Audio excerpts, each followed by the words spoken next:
The city of Fairfax, Virginia has two cemeteries whose history is intertwined. Both were founded shortly after the American Civil War. One is on the edge of town, and one near the center. One was founded as a place to commemorate Confederate soldiers and sailors. The other is a memorial ground for formerly enslaved and free black people.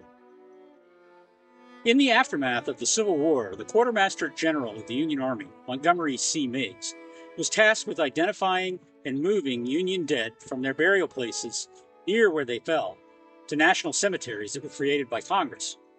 No provisions were made for Confederate dead, unless they were deceased prisoners of war or casualties that died in Union hospitals during the conflict.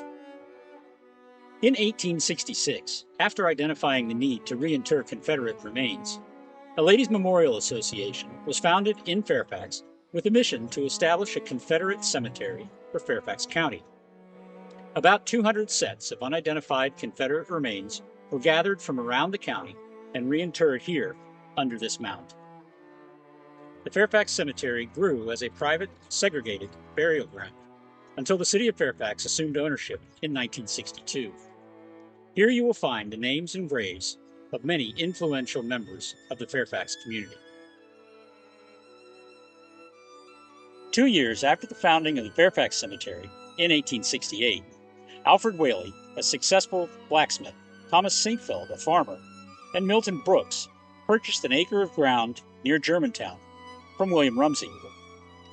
The three were the trustees of the Colored Burial Sons and Daughters of Benevolence of Fairfax Courthouse. The trustees established a cemetery for black residents of the area who could not be buried in the all-white Fairfax Cemetery.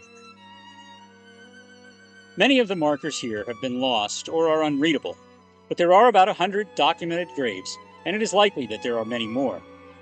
The earliest recorded birth is Agnes Brooks, born in 1812. The most recent burial was in 1991. The three original trustees are also buried in this ground. For a long time, the Germantown Cemetery was mostly ignored and fell into disrepair.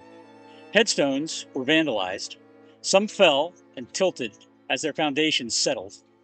Names were lost due to acid rain, which dissolves and erodes marble headstones. Today, these two cemeteries stand as a reminder that not very long ago, even the dead were segregated for their eternal rest.